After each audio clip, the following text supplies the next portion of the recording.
I'm Caroline Searcy. Welcome to another edition of Thoroughbreds Are Go, promoting our wonderful breed into new homes and a great life away from racing. Coming up on this week's show, top New South Wales jockey Jeff Penza and his wife Michelle show jumping on ex-racehorses between race days. And can you bring broodmares out of years of paddock life and get them back under saddle successfully? You bet you can. Lou Abey with a great story about two mares now living in new, active, loving homes. And recent retiree stakes winner Mystyko already starring in the show ring. That's all coming up on Thoroughbreds Are Go.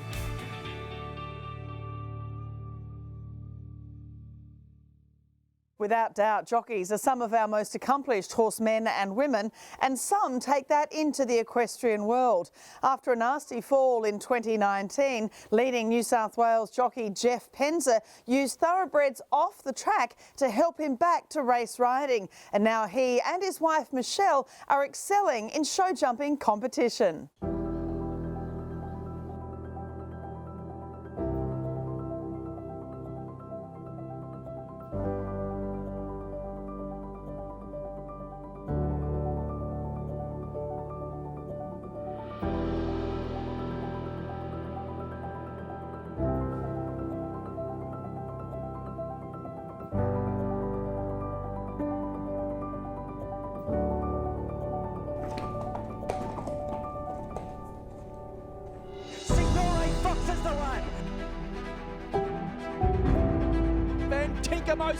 Tikamosa wanted.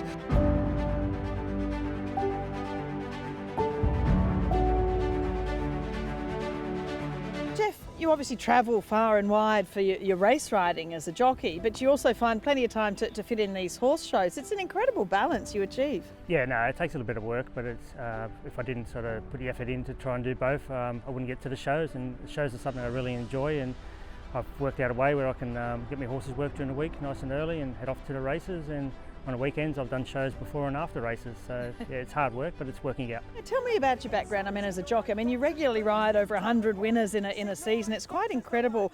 You know, you've ridden a number of group winners, and you also sort of obviously ride in the city, but also all that travel as well. What's some of your background for people that don't know you? We were brought up on 5 acres, not far from here, Quakers Hill, and we always had horses as kids. As I got older, I just stayed small and I wanted to become a jockey. I didn't have anything else in mind, and when I finished school, went straight into the stables and took up riding, and yeah, I continued and I really enjoyed it, and yeah, it's led me here. Obviously a lot of the gun trainers and owners and everyone and breeders really like you on their horses, but you know, doing that country, it's sort of a provincial and a country circuit and riding in town. Tell me about that, some of the rigours of that. Yeah, no, it's good. It's a good money, and I mean, it's hard work. Obviously you've got to drive and do the hours and ride for a lot of different people and a lot of different horses in different areas, but it's rewarding, and yeah, it's been successful for me, and my manager's done a great job over the years, and we've got a good partnership going on 20 years now, so yeah, it's been very rewarding, and it's got our family where it is now. But Sons of John, they'll tear the house down here locally. He's won it. And your first group winner was the Sons of John, the 2015 Hawkesbury Gold Cup. But you almost knocked off Winks with the same horse. Tell us that story. Yeah, I had a great run with Sons of John. Jason Allard trained horse. He was going really well at the time. And yeah, after the Gold Cup, we headed towards Theo Marks at Rose Hill and up against Winks, which everyone thought you probably no hope. But he ran the race of his life, I thought. And yeah, Shandy picked us up right on the line. And next start, we went on to run third to her in the Epsom, so it was a terrific run for that horse, and yeah, it was thrilling for us. Yeah, and just as exciting too in some ways. I mean, that's a big occasion. But you know, when you ride winners, I remember you riding my little horse that I bred, Striker Rose, and winning her only win she had at Newcastle. You remember her too. I mean, she was then competing as a show jumper. You really follow these horses through. You really have an interest in every horse you ride. Oh, 100%. I mean, I was only recently on a show on the weekend at Camden Winter Festival show jumping, and I think it's 2 to 3 people roll up to me and say, this is a horse you rode at so-and-so, and I'm trying to go back and think of those horses, but yeah, it comes back here after a while, and you know, it's good to see people associating these horses off the track with myself and the time that I spent with them riding in races, and no, it's definitely rewarding to see it all happening. One's come down, Mirage has lost the rider, Jeff Penza is on the deck there. You know, you've had some nasty falls, but in particular your last really nasty fall took a while to come back from, but you were able to get back to fitness riding these horses and schooling them away from racing. Yeah, I was very lucky to have the horses here at home. I mean, for 3 months I didn't walk at all, so my legs were sort of jelly when I actually got up on crutches. And yeah, after probably I think it's 7-8 months, and doctors even advised that I could ride on my own horses and just try and get my legs going, and that made the difference. And then not long before I was back race riding, I chucked a little race pad on Eli and gave him a can around the back and had my legs up nice and short just to get the feel before we went back to track work. And I was just building confidence and building strength back up in the legs. It was great. I didn't actually know that Jeff was a jockey when I first met him. He was at Sydney Jump Club and he looked like a little broken old man. And I didn't realise that A, he was a jockey, and B, he was coming back from horrific injuries. So instead of getting on racehorses to start with, he thought, oh, well, I'll pick up this jumping caper. So then I started holding thoroughbred classes and I met him and I thought, what a fantastic guy. And then we started having to get a bit organised so he could go early in the class so he could race off to the races. And I just think between Michelle and Jeff, they are just salt of the earth, amazing people. And Michelle, tell me your background, because you haven't been a show jumper for life or anything. You're really kind of developing your skills with riding. Jeff was jumping, and we have a little girl that comes here and she wanted to get into jumping, so then I thought better test out Shazando and see what he's good for, and went from there really. Yeah. I didn't like it at first, it was quite scary, and then I got on, Jeff had his accident and I got on Eli and took him out to a show and thought this is fun. So that's where I come from. So you didn't really have any preconceived idea about riding thoroughbreds versus riding any other breed? No. I only do 75 to 85 and 85 to 95. We've tried it a little bit bigger, but Shazando wasn't so fond of that, so we've just stepped it back down and hang around that height. Something we both enjoy, and we're both competitive at that height. Mm-hmm. So I like to come home with a blue every now and then, or a rug. Yeah. But yeah, it's fun. We've shown Chrissy Harris and Thoroughbred Sport Horses. You both have the caps on. Yeah. But it really is great what she's doing so that there is something you can actually hope to achieve, not just riding for the hell of it. What Chrissy's doing for the sport is really good. It's fun, and she's making it really fun. She's very energetic and very passionate about it, which makes you think, yeah, you can go on and do more. Well, it's really lucky that Michelle competes in the 80 centimetre classes, because that way she's not against Jeff, but she's getting better and better, so I really can't wait till they're both in the ring together. But Stramaze is clear in the closing 50s. And Jeff, the horse you're riding, Stramaze by Elvstrom, he's 11 now, he had 24 starts, a couple of wins, a couple of placings, didn't set the world on fire, but he did win at Musselbrook, he won at Tamworth as well. You know, he's a lovely, big, strong horse. He looks fantastic now in his new life. Yeah, no, he's really enjoying, settled in our place really well. We just had to learn the key with him, and he was just a horse you had to be real gentle and kind with, and you know, you can see the way he pokes around, he's very happy doing what he's doing. And I was on him one day at Kembla Grange and I looked at his form, I knew he was struggling at the time, and I asked Connor after the race whether his plans for the horse, and he said, well, he'll be looking for a future home soon. So I said, well, if that happens, let me know. And it was only a matter of days. Connor rung me and I went into Warwick Farm one morning and I rode him slow work, just like to have me irons down low and just hack him around, see what his canter's like. And I liked him. You know, he's very, like I said, very gentle, loving horse, and yeah, bring him home and he's turned into a really good jumper. Fireball, double five. And Fireball, we filmed competing at Stonewall a little while ago. He's unfortunately had a colic attack, but tell me about his story. Yeah, no, he was a horse I rode early in his career, and I won on him a couple of times, and I think he raced for about 5 or 6 years, and I was on and off him every now and then, and always had association with the horse, always liked the horse. And towards the end of his career, I did mention to Jan Bowen that if you're looking for a home for him, let me know. And yeah, it wasn't long after I got the phone call, and yeah, we're straight onto him. And he's been a great horse to us. He's a very, very talented show jumper, and it's only early days for him. I mean, he's had a setback with his colic operation, but 3 months down the track, he'll be back in work, and I look forward to just building him up again and getting him back to where he was. What sort of level do you think he could get to? He'll be my Grand Prix horse. I'm confident of that. It's a matter of me having the ability to take him to that stage. He's a very brave horse, very careful horse, and yeah, he's won 120 opens already, which is probably better than I can do, so he's getting me out of trouble, and yeah, I'm very, very confident he's going to be a very good horse for us. And so Michelle Shazando, so he's 15, he had 25 starts, 3 wins, 5 placings. He earned $77,000, and it's not a lot of money. People think, well, that's quite a lot of money, but when you're putting in the training fees and everything to get them, you know, educated and to the races, it probably wasn't a huge return, but wow, he looks so comfortable with you now. Yeah, he's grown a big part of our lives. Like he was a funny horse at first. He got off the float and he looked like the Black Stallion, and I couldn't believe what Jeff had picked for me. But it took us a while to bond. We didn't bond straight away. So we've now formed a beautiful bond and we're quite compatible. And I've had him 9 years, so that's a good turnaround for him. He loves it. He loves the boys, and he's very relaxed.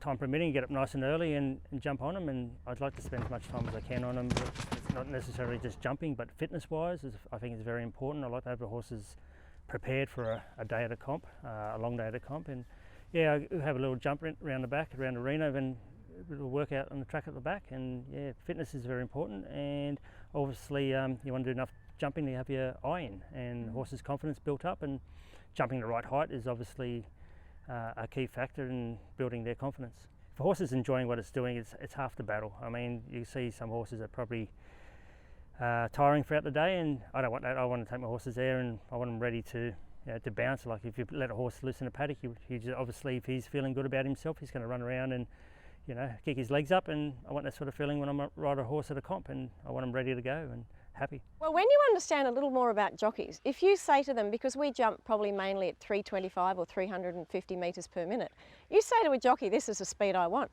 They've just got it. They have speed in their heads. You know, they understand exactly increments of canter and gallop. So I think they ride in a really rhythmical fashion. They've got fantastic balance. Anybody that can be up over a wither with stirrups so short has no trouble jumping. And they're brave. So like they tick every box for a jumping rider.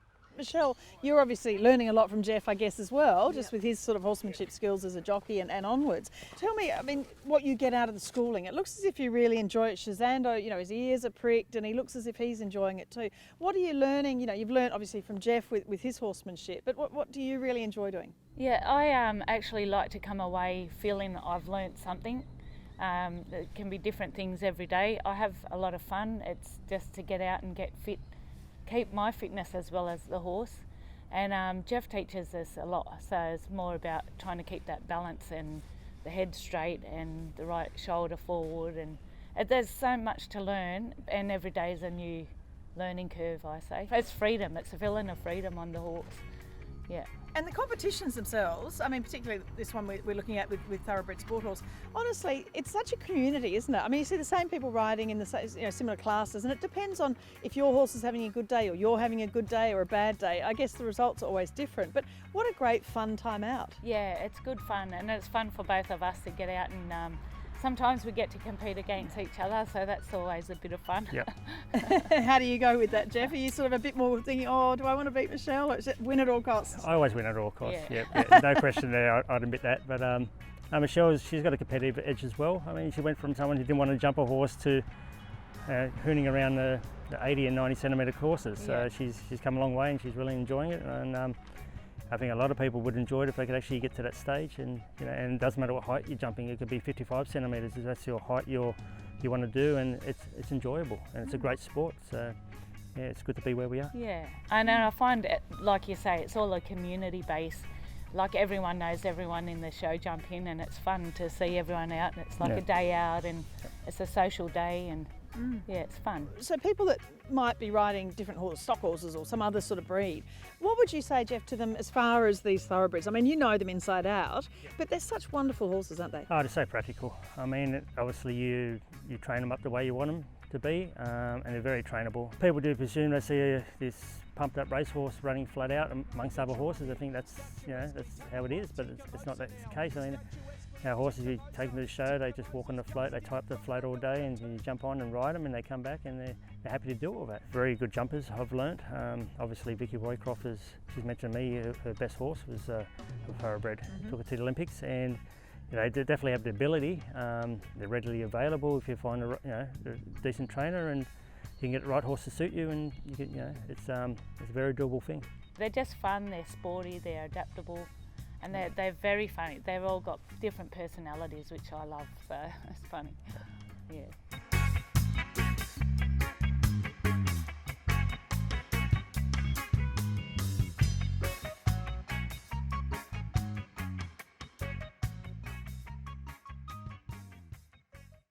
A great story of the racing and equestrian worlds coming together, and thanks to Jeff and Michelle for their time on Thoroughbreds Are Go.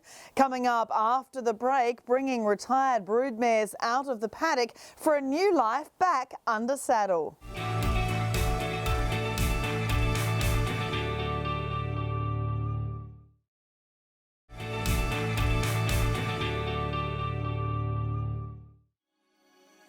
This segment brought to you by Kingstar Farm. Time to Reign, new in 2021. Many people in the off-the-track world talk about retraining horses that are exactly that, straight off the track. But what about broodmares who are no longer commercially viable or not required to breed more foals? Victoria's Abey explains these mares can be repurposed and given new homes where they can even compete successfully.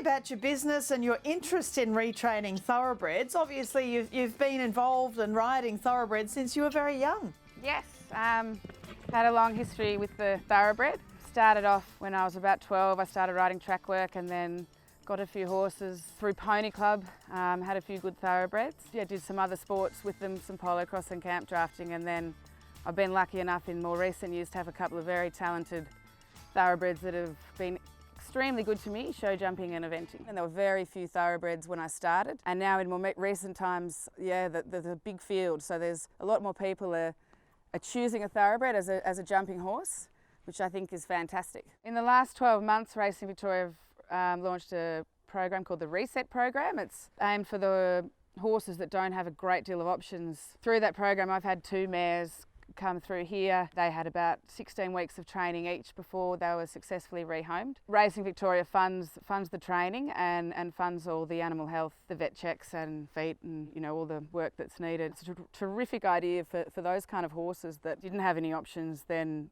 were actually quite sought after. Lou has been one of our acknowledged retrainers for a number of years, and just in the last year when we launched the Reset program, she put her hand up straight away, and she's already done an incredible job with 2 horses, rehoming them. That's what I particularly love about the horses that Lou has retrained, both being broodmares, showing that they actually can have a third career. I think that's a really important message, that a horse can have many different purposes and different careers, and that they may go from breeding onto an equestrian life or even onto an equine therapy career. It's just finding the right purpose at the right time. So the horses that come in, we get paid a weekly training rate, like all, any other clients' horses that would come in. But these sort of horses, to look at a 9-year-old mare that hadn't been ridden for 6 years, that was chestnut, they're probably not, everyone's not jumping up and down to try to take that kind of horse. And to put that amount of work in that we did, you wouldn't come close to getting your money back as a sale. They're the ones that don't get picked up, and that's why they ended up in that program. Here's Maisie. On the first day she arrived with us. She's been out in the paddock for a couple of years, so needs a bit of attention in general, feet, teeth, and a bit of a good wash and brush. That's a really big thing. I mean, broodmares out of a paddock, a lot of people would think, look, their days of doing anything with any other purpose are pretty much over. But tell me about the retraining of mares, because, they don't like being separated from the herd, and there'd be a lot of different things you'd have to work with. Definitely. The 2 mares when I got here, they were, well, the first one in particular was very much in paddock condition, hadn't been handled for quite some time. Needed a lot of groundwork, a lot of patience and a lot of time. But they do, they can turn around, and she became a terrific riding horse. This is one of her first rides. As you can see, she's a little bit frightened of the world. However, she's starting to settle into the routine of the place and get the hang of things.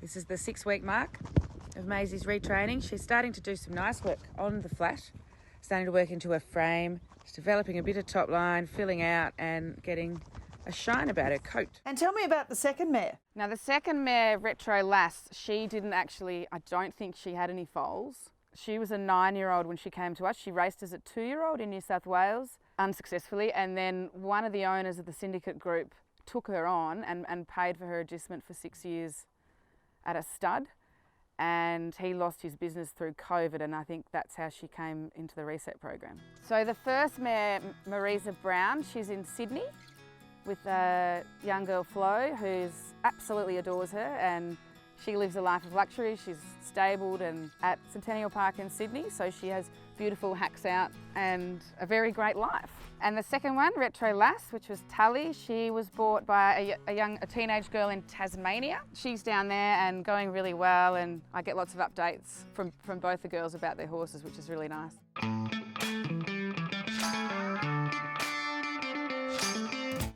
So Woody, the horse you have now, tell us a little bit about him. So Woody's a 3-year-old. He had a couple of preps, he never raced. He's quite tall, he's by Rubik.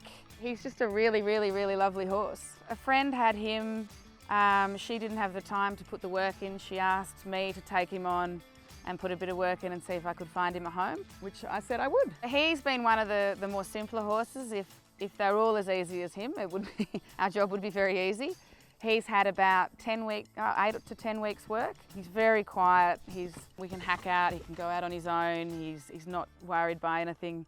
He's not spooky. So I've had a girl come and ride him, and I think she's pretty keen. He'll probably go later in the week. So what if someone was looking to have a horse sort of trained? What are some of the costs involved? As a day sort of training rate, our rate's $400 a week plus, shoeing and any vet sort of thing that they need, and competition is extra if the horses need competition exposure. It does vary a bit. Some horses don't need a lot, some need more. Very young horses that don't require a lot of heavy work or the same amount of work each day.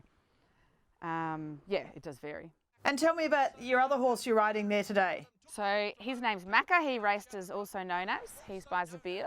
He's got quite an interesting story. He went through a lot of trainers and I think he won about 100,000. He's a lovely horse, but he's got a fair bit of spirit as well. They're completely different. The amount of racing they've done and the ride that they give.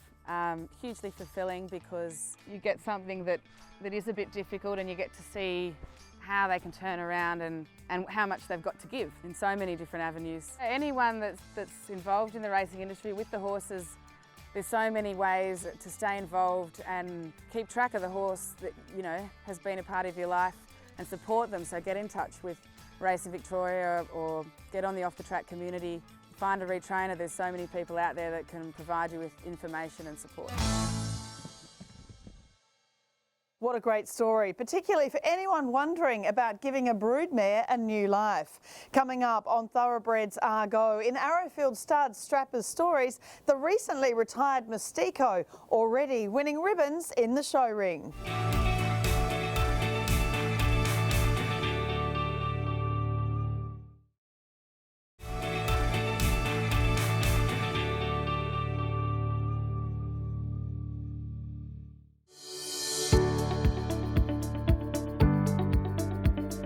Hi, my name's Alison Sketcher. I am the owner of recently retired Mystyko, or lovingly known as George to us or anyone who knows him.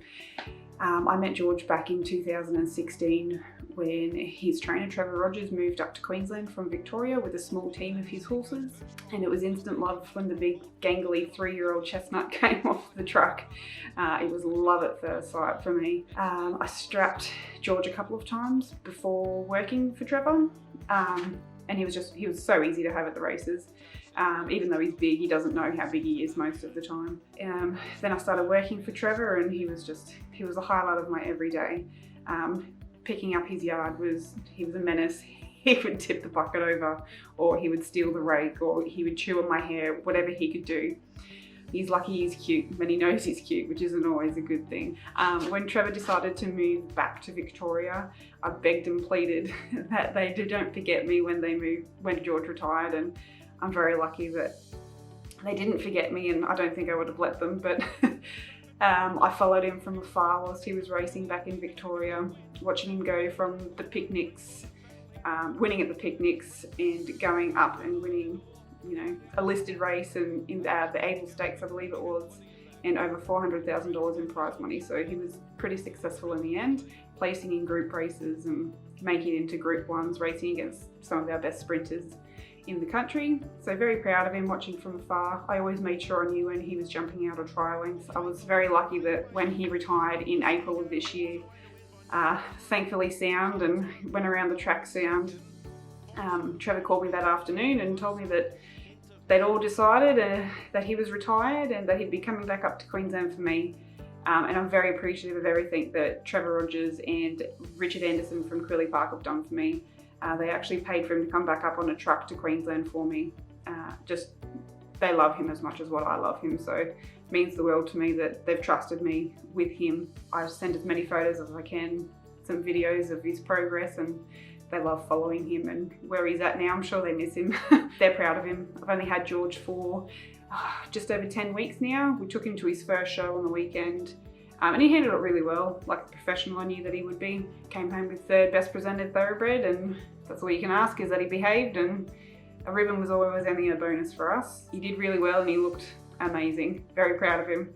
Our next adventure is Brisbane Royal on Thoroughbred Day, so that'll be a fun day. Looking forward to that one, and hopefully next year we'll get out under saddle and even just do a couple of local days and get him going again. But yeah, that's my story with Mystyko so far, and looking forward to where we can go from here, and hopefully keep everybody up to date that follows him as it is anyways.